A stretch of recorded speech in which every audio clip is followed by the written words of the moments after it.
Welcome to the Financial Freedom Masterclass series, designed to equip you with practical tools and kingdom principles to take control of your finances and build lasting wealth. As we step into 2026, our year of kingdom difference, this is the year to make a kingdom difference financially. It's time to break cycles, eliminate debt, strengthen stewardship, and position yourself to prosper with purpose.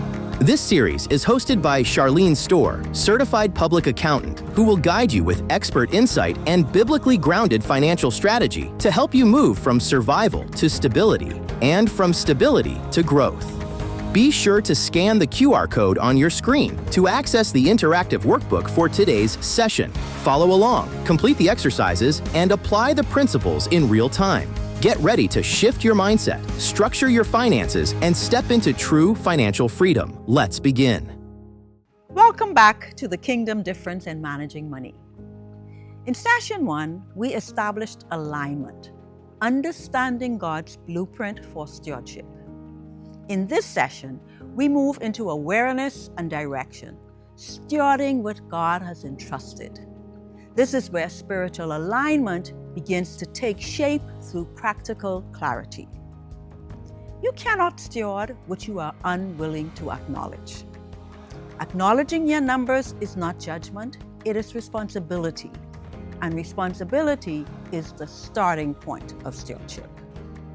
This session focuses on clarity around 3 core areas: income, expenses, and debt.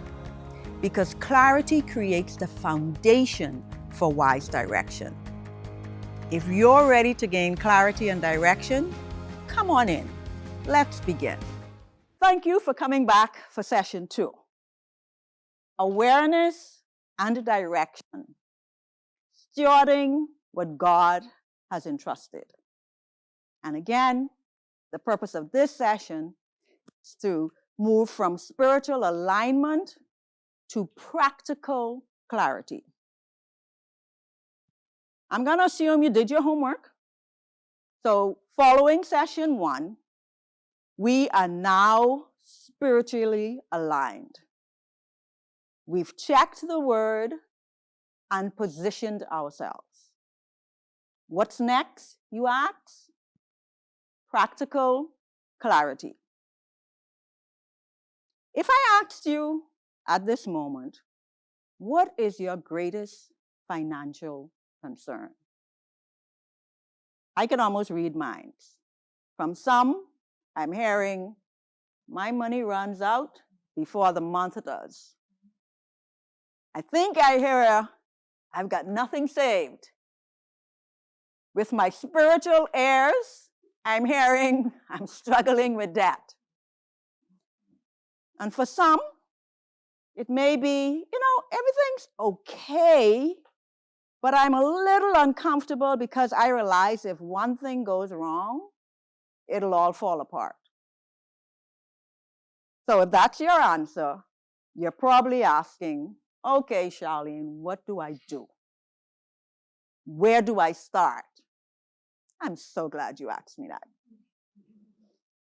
My programmed answer, Charlene Storr, Storwell Financial Consulting, is know your numbers. Anything you ask me, and I'm not talking about numbers from the number houses, to be clear. Anything you ask me, anybody ask me, Charlene, I'm having this particular issue. What should I do? My response is going to be, I don't know that, and you don't know that until you know your numbers. So, if you're saying the money is running out and I need more money, the numbers we want to know is how much more money do you need? If your issue was I have nothing in savings and I need to build my savings, how much do you want in savings? The numbers, the awareness. If you say I'm struggling with debt, how much debt do you have? Right? That's what I'm talking about when I say know your numbers.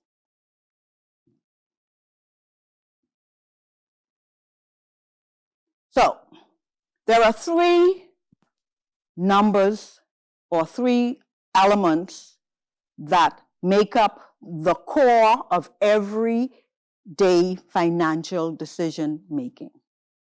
3 core things: income, expenses, and debt.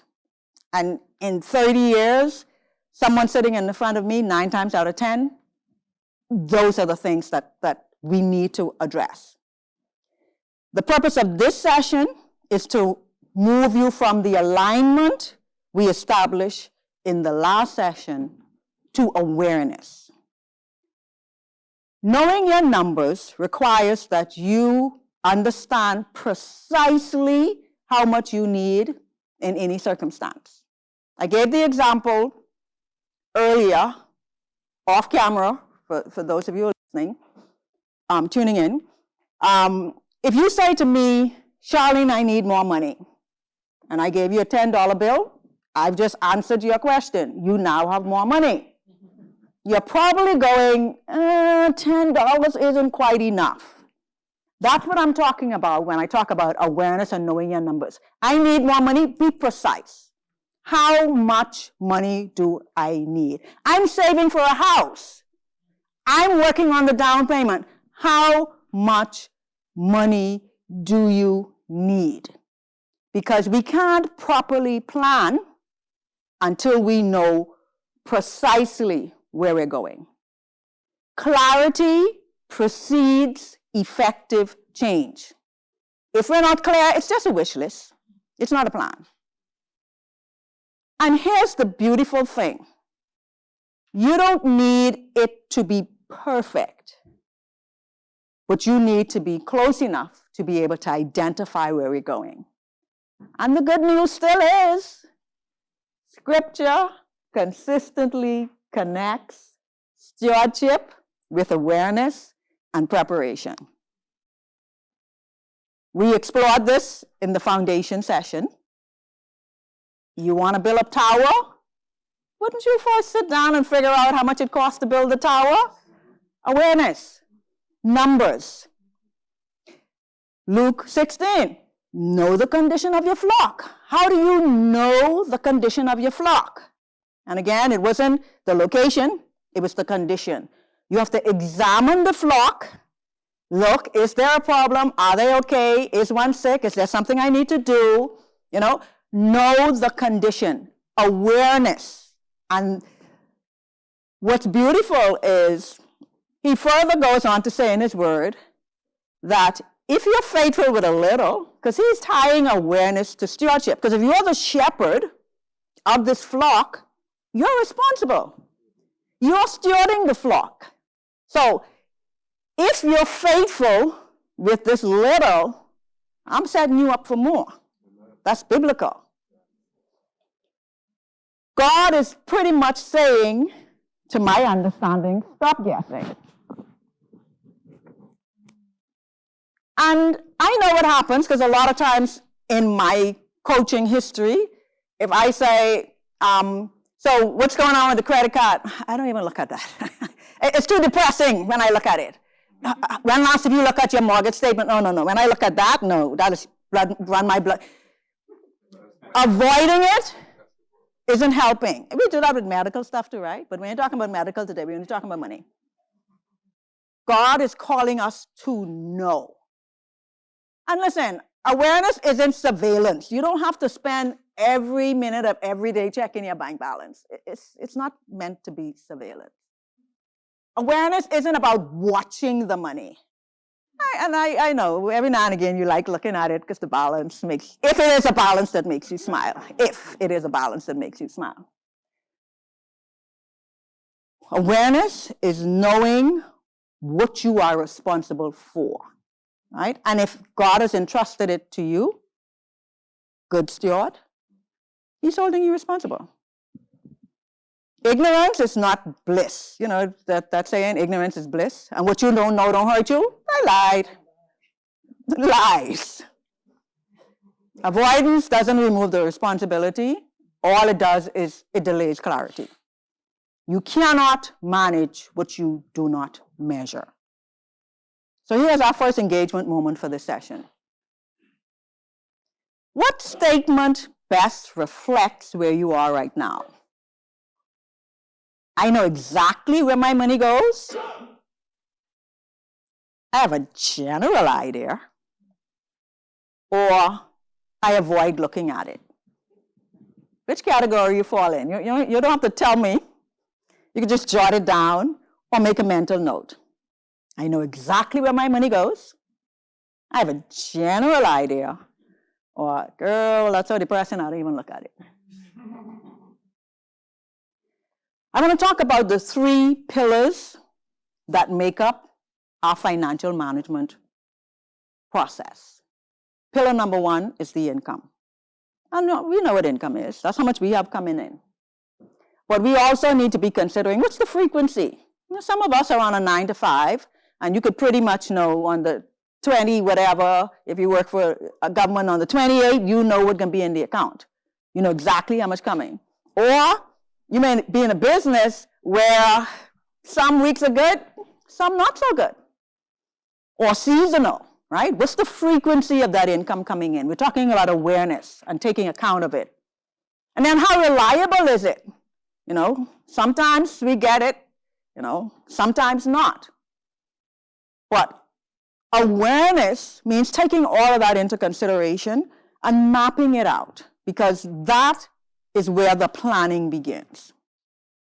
And a note of caution, because sometimes we may feel weighed down, but I don't feel like the company pays me what I'm worth. Income is not a scorecard. Income does not measure your worth, because you were found valuable long before you had the ability to earn. Mike Murdoch, who calls himself the Doctor of Wisdom, I love his work, he says it like this: money is merely a reward for solving problems. So if you want more money, pay attention to the types of problems you're solving. If you're a housekeeper, you clean so good that you could charge top dollar. And listen, I've hired a few, and I tell them I want them for a day, and they tell me the number, I raise one eyebrow. But I figure I learn a principle though. I can try you once, and there are some of them, you fighting for them to come back, even though initially you were thinking they're overpriced. But they get in there, and they clean so good. I mean, the house even feel lighter. And so what do? I pay it. If earning income, right back to this thing I talk about attracting it. You want a job, and you're trying to figure out why you ain't get promoted, align yourself. Get attractive. How do you get attractive on the job? Do what you're supposed to do and exceed their expectation. Yeah? I manage a team. The people who get promoted are the ones that's wowing me. The people who are whining the most, like, go do your job, man. You won't do what I asked you to do yet. A position open, I could get that position. Master the one you have. So if your income isn't where you want to be, just ask yourself, how do I make myself so valuable that the money coming to me? I could talk about Lynette, because she does my nails. I don't care what she charges, I go into her. Why? Because she don't just do my nails, When I'm there, she's my counselor. How you doing? I told her, my kids do this, my kids do that. When I go back, so what Michael's saying? How did this thing work out? She sees me. So when I don't get to her, it's not just my nails that's being unattended. It's I missed that little, and every now and again I got to call up, man, I couldn't get her, Deborah, what you saying? Because I want that connection. What business are you in? How are you serving your customers? They so happy to see the back of you, or they can't wait till you come back. Because we're talking about income. You're saying to God, I want more. It's not enough. Are you so important and valuable on your job? And to be clear, there are some organizations, they don't deal with us like we should be dealt with. But guess what you do? You shine anyway. You shine anyway.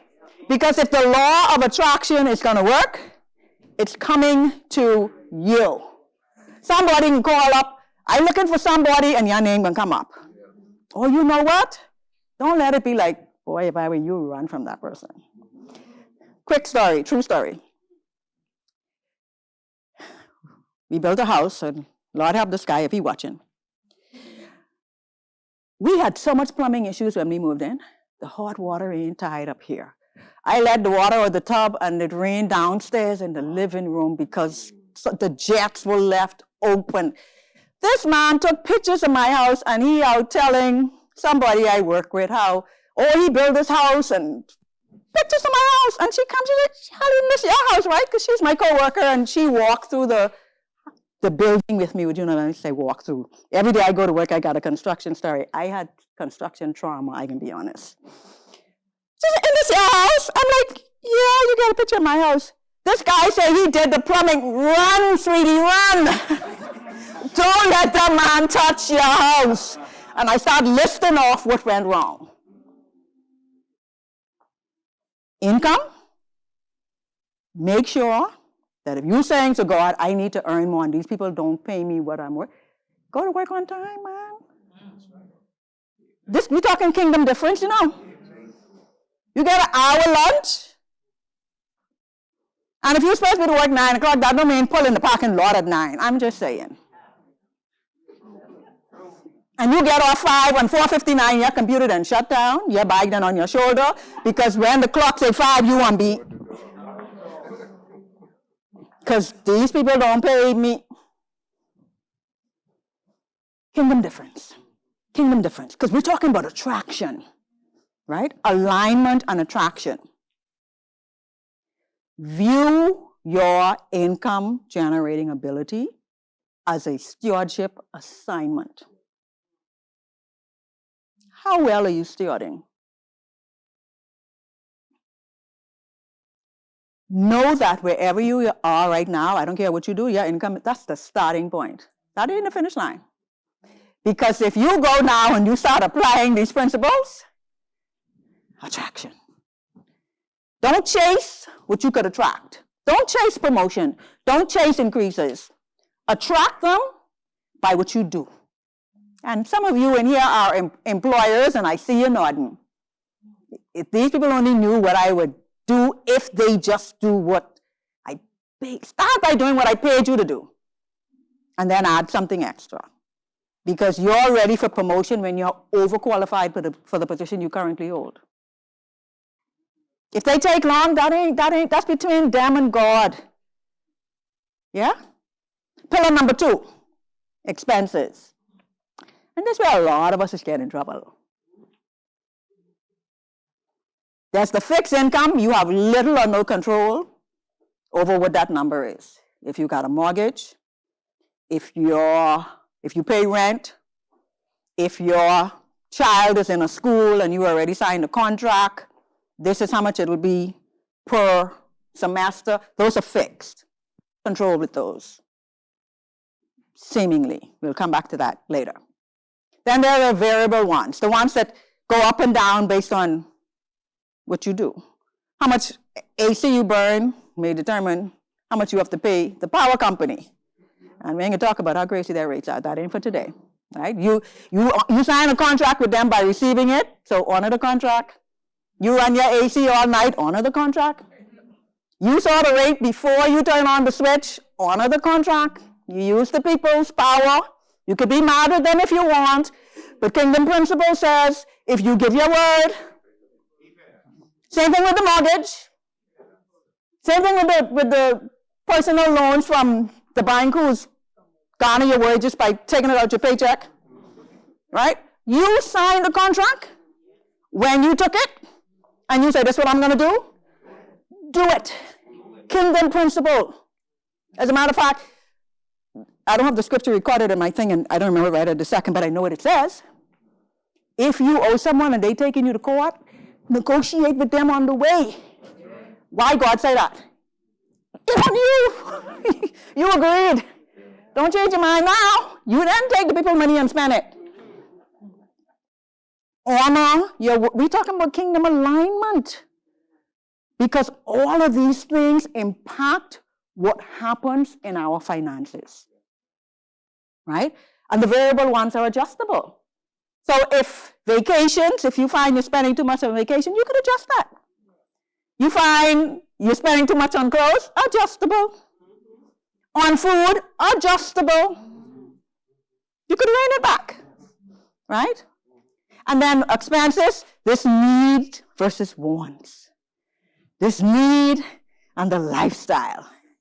I can't talk about lifestyle without talking about lifestyle creep. You all know what lifestyle creep is? I'll tell you. That's when you keep saying, I need more money, I need more money. And finally, you get a $100 a month raise. And what you do? You go and you get a new car, and it costs you $125 more than what you were paying before. So now you're $25 worse off per month than you were before the increase. Anybody know it's okay to delay some stuff sometimes? And here's the thing, when we get, don't miss session 4. When we get to the point where it's coming in, you could get as much nice cars as you want. You could go on vacation every day. You can bling, bling, bling, bling. Right? But alignment requires you to do some things first. And if we're not careful, a lot of us eat our money. Eat. Confession. Take out. Because I tell myself, man, I'm tired. Plus, I have these boys. I didn't slave also. From Saturday, I seasoning meat, cutting up vegetables, get up early before I go to church, cook the food. When we come home, I could just have garlic bread and a piece of cheese. Or I could just make some Kraft dinner. You see how much work I did? What do you mean you don't want it? My mother used to say, hungry make dog eat raw corn. She never met my children. Because I have one boy there, Michael, I'm talking about you. He will go to bed hungry. I'm not kidding you. We go to a restaurant. I'm talking about him. Anyway, I didn't start the story, so let me finish. He don't want to go to that restaurant. There's 5 of us. We put it to a vote. You got outvoted 4-1. This strong-willed little human being that I love dearly will sit in that restaurant and he ain't eating nothing because this ain't where he want to be. And one time, I made the mistake of saying to the waiter, bring him the pasta. He can eat spaghetti, because he likes spaghetti. We carried home and put it in the fridge. And I think his brother ate it a few days later. What saves me and him is I figured out everyone has a purpose. And whatever problem he came to solve in this earth requires him to be dogmatic, and that's why he's still living. So I just pray to God, as his mom, just to keep me focused. I didn't come to talk about my son today. Moving right along. Let me ask you this. Any of you ever had a $100 bill in your wallet? And you walk around with that and you almost break that. We love the Marlins, boy. The minute you break that. Why does that happen? Let me tell you why. Because you like having it, so breaking it, you got to roll that in your head. Should I buy it? Should I do it? And here's the thing. You would never break that on the drink in the store or something that costs $2 or $3. No, because you like holding it. You can break it on something that's significant. And if I ask you when you broke it, you'll probably remember. Boy, I needed this textbook for my daughter. And it was $50. And boy, I was mad, but I bought it for $50. And see, here's what happens after that. Your change is a 20 and 2 10s and some 1s and some 5s. So when you pull up on the corner and the guy selling the peanut, I'll take one of them. And you go to the store, you aren't come for the chocolate bar, but it's sitting right there waving at you. So you bought it. And you bought it, and you don't even remember you bought it. Because when we say, where the money gone? We're like, I don't even know. Because you had to think hard on the first purchase. Because it required you to get uncomfortable. The others, you feel nothing. Why? That's only $1. That's only $2. That's only $10. But here's the thing. 1 plus 1 plus 1 plus 5 plus 10 plus 20. But they add up. I lose in my head, lost track. I don't know if I'm from the calculator generation, even though I'm an accountant. But they add up, right? You may not always spend money on things that are even that important to you. You all realize that? How important to you is a chocolate bar? You trying to get out of debt. You trying to get this stuff that your child come home every day, they need something. That's far more important to you than a chocolate bar, or the nice sweater that you bought, or the pair of shoes. You don't love those shoes as much as you love your child being educated. So a lot of times we spend the money on things that even on the top of our priority list. Why? And why doesn't matter as much as being aware, right? Be aware. Check the patterns. I usually challenge people. 9 times out of 10, if I sit with someone and I say, tell me how much money you make, where does the money go? When they start talking about this how much I spend on rent, this how much I spend on that, and when we then run those numbers, and I looking at it, I say, well, this says you should have $200 left at the end of the month. They'll be like, no, I don't have $200 left at the end of the month. Then that means the $200 are a part of the leaks. And so I challenge people, if only for 7 days, just track every penny you spend, make a note. And you don't have to do that indefinitely. It's just to turn on the awareness in your brain. Check your patterns. What is it you normally do? Because here's the reality. Every dollar has a destination. You have to determine whether you can decide in advance where it's going or if you can just let it go where it wants to go. You determine. Your decision or circumstances. Pillar number 3, debt. Oh, my word. What you owe, to whom, what's the minimum payments, what's the interest rates? Because I remind you, if you gave your word that you can pay it back, God expects you to honor it. Debt is common. 99.9% of the people who sitting in front of me for coaching dealing with debt of some kind. And invariably, it's debt that they're not happy with. And the problem is, debt is so readily available. You ever go to those stores in the U.S., you checking out, your bill is what it is, and they tell you, if you apply for our credit card, we will give you 10% off. Here's the answer you give them. No, thank you. Are you sure? No, thank you. Because here's what happens, whether we realize it or not. You take the card, you save $10. And they tell you, you don't have to pay now, put it on the card. So you think you win because you put the money back in your pocket and you walk out with the goods. But check the interest rate and the interest charge. You will pay that $10 back to them hand over fist. And when you're there again, because you have the charge card and you don't have to take the money out of your pocket, you can buy more than you intended to buy. Debt comes running at us. I'm conscious that my parents didn't really deal with that, but that's because nobody was chasing them to give them. I think the only person I can think of my mom owing is the little corner store. You know, the people who had the little mom and pop, and you go, trust 1 can of cream and trust a loaf of bread. But you know you have to go there for a loaf of bread again next week, so you know you got to pay that. You pay it off, trust another loaf, but you know, you kept that going. Debt today is accessible, and it comes after us. Anybody been to college? Did you get the credit card in the mail pre-approved? And even got to be to college. Now the emails come in, the phone calls. On a Saturday, I got a call from the bank. You've been pre-approved. No, thank you. I don't even have enough patience. Plus, you call me on a Saturday. If you call me during the work day, I probably would listen. I don't know why that is. I repent. But on a Saturday, I'm in the middle of something. What? No, thank you. No, thank you. If I don't call you, I don't need a loan. Oh, do you have credit card? We'll pay off the debt. And we all right. Because what debt really is you are today committing your earnings of tomorrow. So when the first few hours of your labor tomorrow, then gone.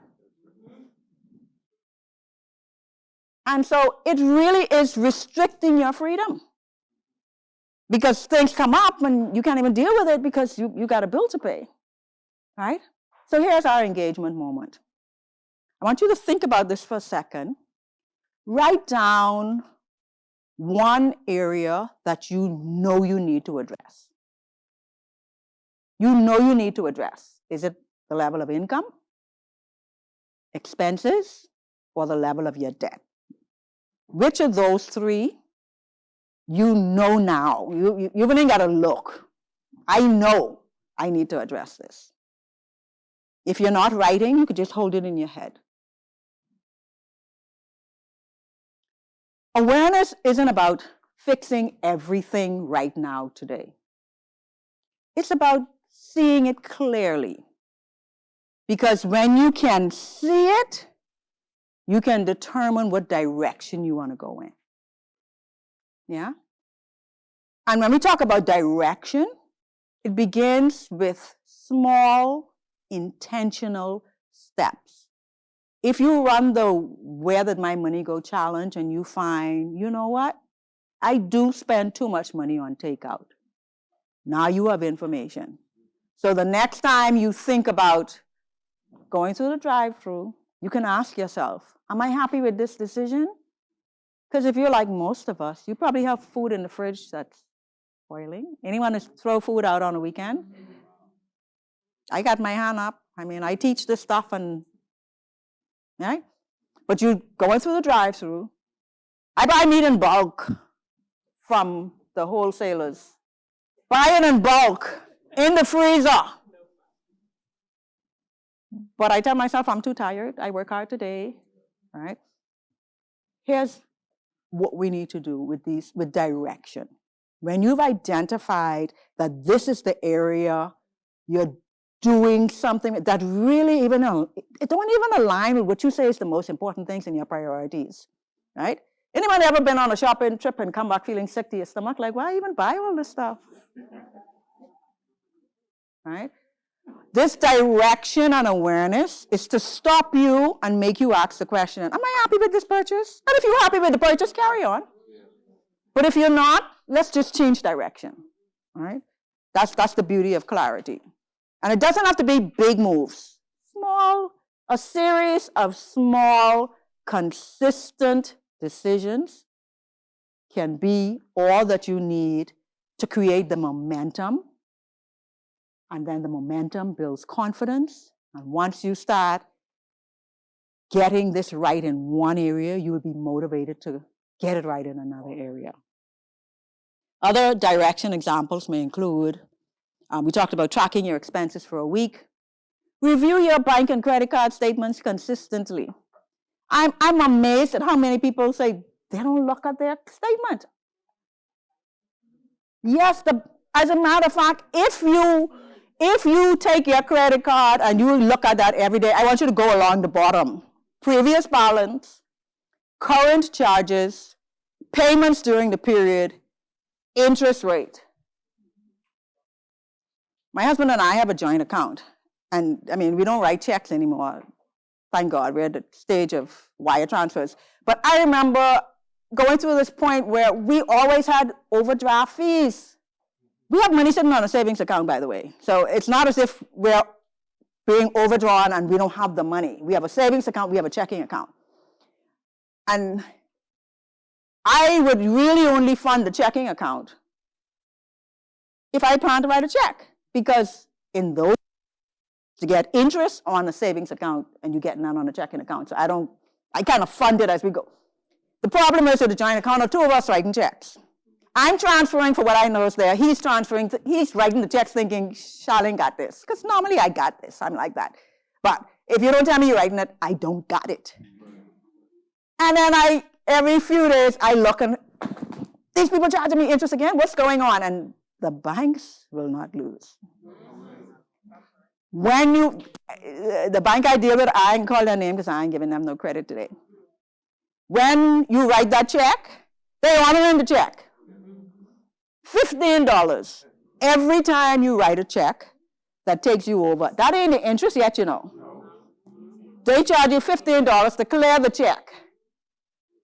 So I start showing that amazing husband of mine the statements at the end of the month so he could see how much we pay in bank charges. Can I tell you what happened after that? You say, I need to write this check, Charlene. You could transfer the money? Sure, because it's there. It's there. But a lot of us don't look. Anybody ever had the bank make a mistake on your mortgage? My mortgage payment is deducted automatically. I get a call, Ms. Storr, I'm calling from XYZ Bank, just wanting to know when we can expect your payment. I'm like, I'm sorry, where are you calling from? Which payment? And she says, I'm like, give me 1 second. Log on real quick. My account was debited on time, every month. You need to go figure out where y'all put my money. These places are manned by humans. Humans are prone to error. I don't know why these things should be computerized. It took them about 6 months to clear that up. They're debiting my account every month.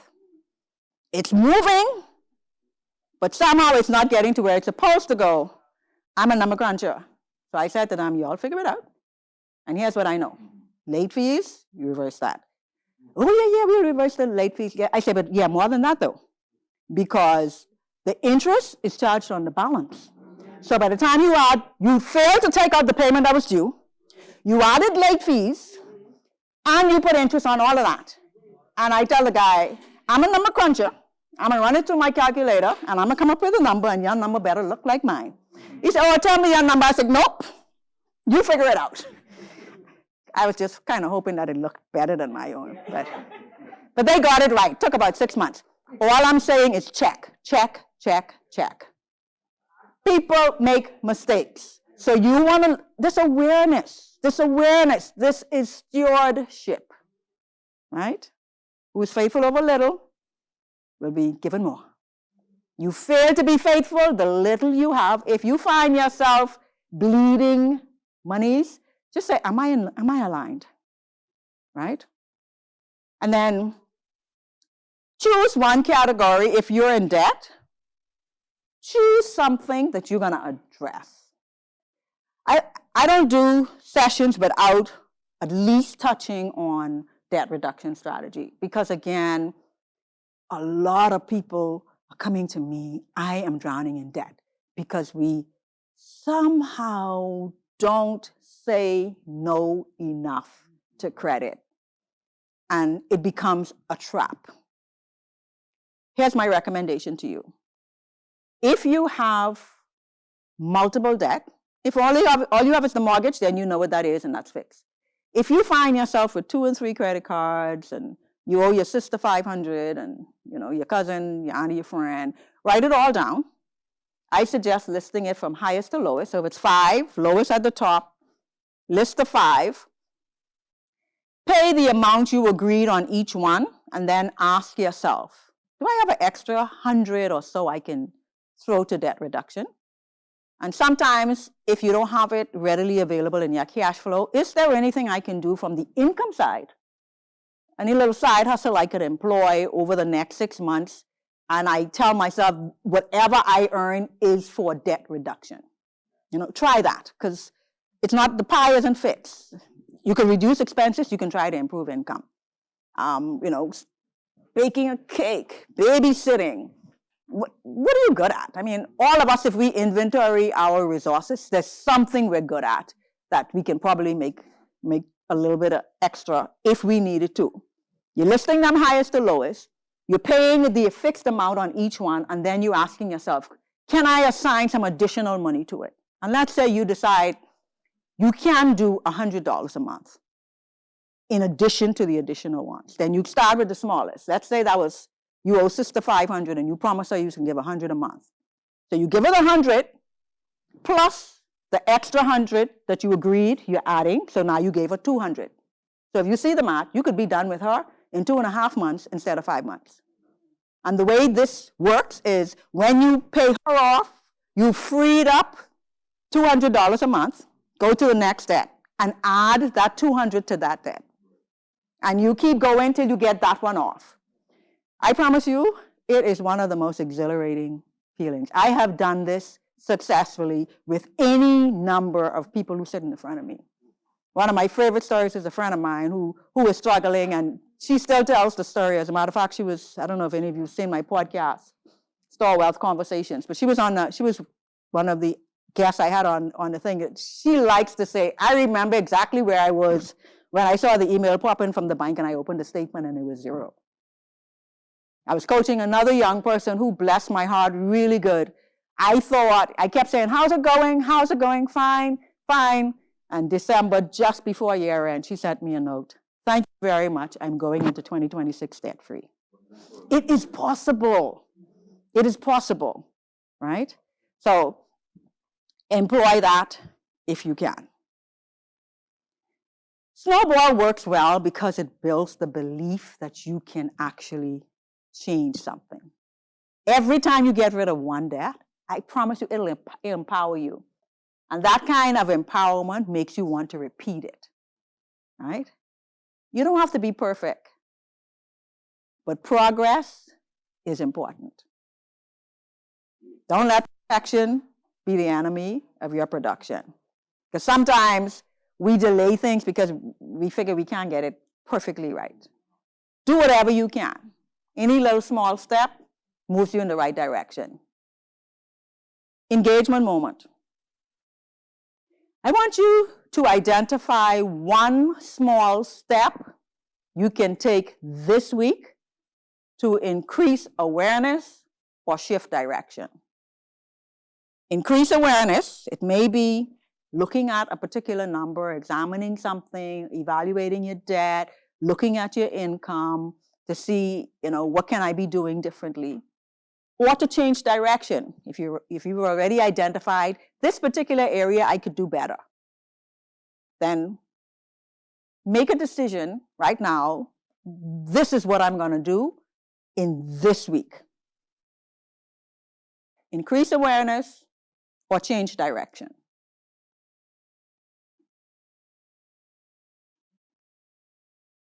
And when you would have done that, I want you to answer this question. What might change if I consistently look at my numbers instead of avoiding them? It's a question for you.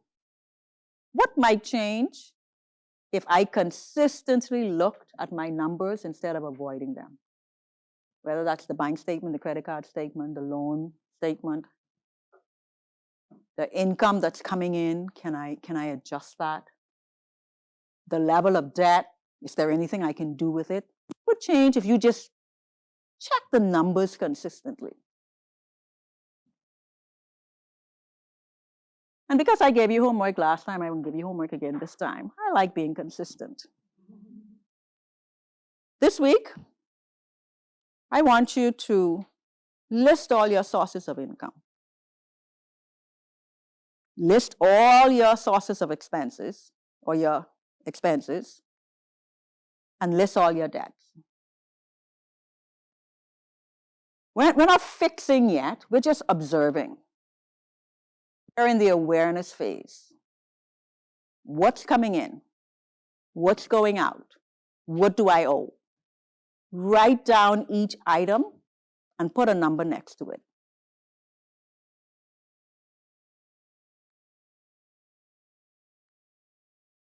Can I tell you why that's important?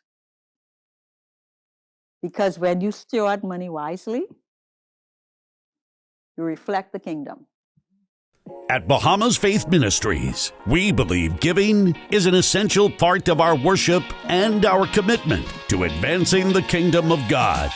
We have provided several convenient and secure ways for you to give and support the vision. Here are 4 ways to give.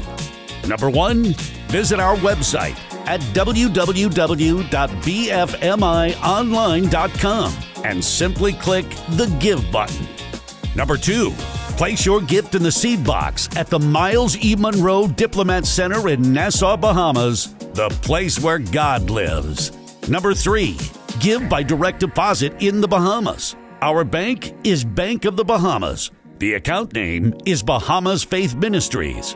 The account number is 135-000-0886. Our branch is Shirley Street, branch number 03157. After making your transfer, kindly email proof of payment to give@bfmionline.com so our finance team can promptly confirm and record your deposit. Number 4, give by credit card in person at the Miles E. Monroe Diplomat Center. Thank you for your generosity and faithful support. Together, we are fulfilling our mission to impact lives, influence nations, and advance the kingdom of God.